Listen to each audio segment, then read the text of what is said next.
বিসমিল্লাহির রহমানির রহিম। 9 জুন 2025 গতকাল রাতে আব্দুল হামিদ সাহেব আসলেন, প্রাক্তন রাষ্ট্রপতি, আওয়ামী লীগের মনোনীত রাষ্ট্রপতি। ওনাকে নিয়ে আজকের আলোচনা শিরোনাম হলো আব্দুল হামিদের পর কি ওবায়দুল কাদের। এটা আমি প্রশ্ন রাখলাম, এটার উপরে মূলত আলোচনাটা করতে চাই।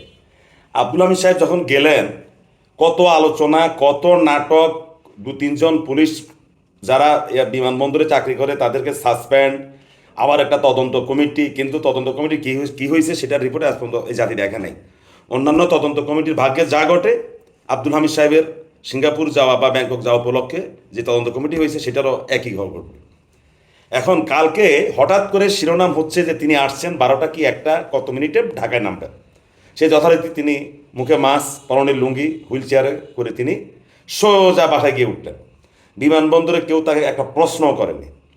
তাহলে উনি যখন যান তখন কেন এত নাটক করা হলো?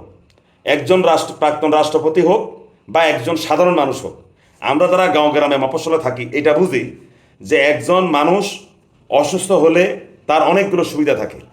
একটা লোক খুন করেছে, বয়স্ক মানুষ খুন করেছে, দেখা যায় যে অনেক সময় তাকে দ্রুত কোর্ট জামিন দিয়ে দেয়। এখন মানুষ যারা আইন কানুন জানে না তারা হয়তো অনেক সমালোচনা করেন কোর্টের, কারণ কোর্ট অনেকগুলো বিষয় চিন্তা করে। যেমন একজন মহিলাকে সহজে জামিন দেন, কয়েকটা কারণ এখানে দেখা যায়। ঠিক একজন বয়স্ক মানুষকে কোর্ট জামিন দেওয়ার সময় কয়েকটা বিষয় লক্ষ্য রাখেন। তো আব্দুল হামিদ সাহেবের যে অবস্থা শরীরের, এখন ওনার বিরুদ্ধে যদি কোনো মামলা হয়, সে মামলাতেও তিনি কোর্টে জামিন পাবেন। যদি নিম্ন আদালত ভয়ে নাও দেয়, উপরের হাইকোর্টে গেলে সহজে জামিন দেবে। কারণ এখানে জামিনের যে ক্রাইটেরিয়া আছে সেই ক্রাইটেরিয়াতে আব্দুল হামিদ সাহেব পড়েন। যাক, এত কথা আর বললাম না, মূল কথায় আসে।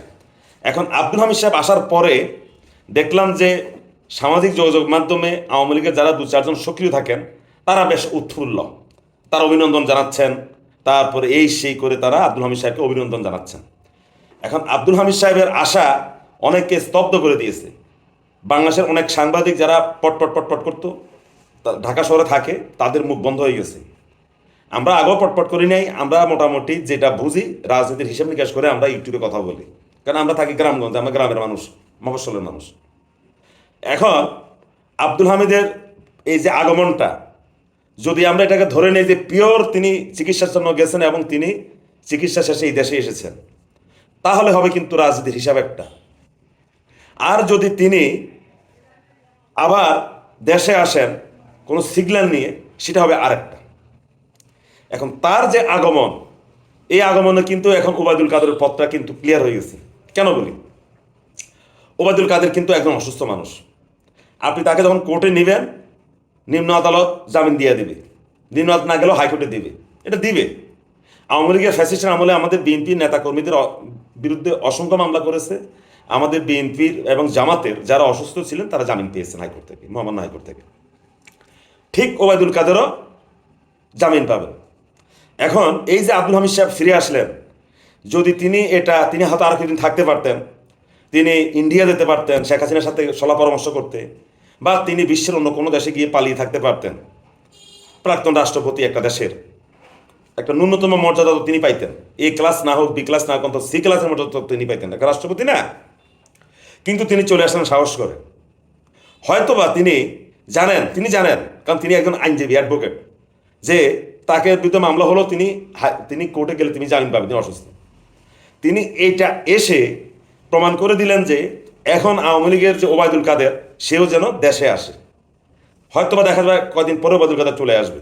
তার যে অবস্থা, ওবায়দুল কাদের যখন চলে আসবে, তিনি আসবেন কিন্তু আওয়ামী লীগের সাধারণ সম্পাদক হিসাবে। এখন আর মন্ত্রী নেই।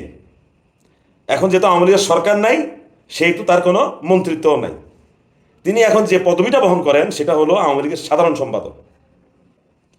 আওয়ামী লীগকে সরকার সাময়িক নিষিদ্ধ করেছে, পরিপূর্ণ নিষিদ্ধ করেনি। সাময়িক নিষিদ্ধ বলতে এটাকে স্টে বলি আমরা, মানে সাময়িক স্থগিতাদেশ, পরবর্তী নির্দেশ না দেওয়া পর্যন্ত। তাহলে আওয়ামী লীগকে একেবারে পুরোপুরি নিষিদ্ধ করা নেই, বাতিলও করা নেই। কিন্তু তিনি এখনও আওয়ামী লীগের সাধারণ সম্পাদক আছেন, এই হিসাবে তিনি দেশে আসবেন। দেখা যাবে যে উনি দেশে আসার পরে ওনার দলটা আরেকটু চাঙ্গা হবে এবং কর্মীরা মানসিকভাবে আরেকটু চাঙ্গা হয়ে যাবে।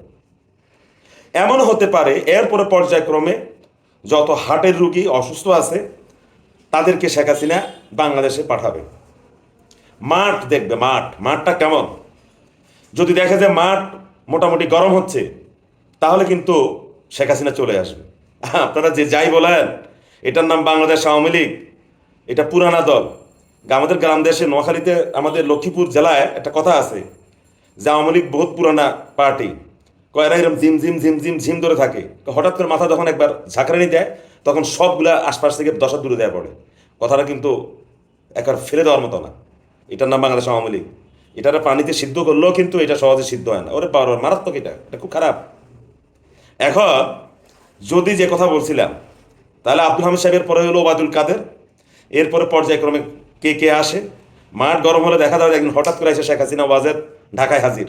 হ্যাঁ, আপনি জেলে নেবেন তাকে, যান, তাকে তো আপনি জেলে নিতেই হবে। সে জেলে যাবে, রাস্তায় তাদের কর্মীরা বিক্ষোভ প্রদর্শন করবে। আর আমরা যারা আছি, গত বছরের 5ই অগস্টে যারা আমরা শেখ হাসিনার বিরুদ্ধে রাস্তায় ছিলাম, এখন আমরা কামড়াকামড়ি করব। তুই ছিলি না আমি ছিলাম, আমি ছিলি না তুই ছিলি।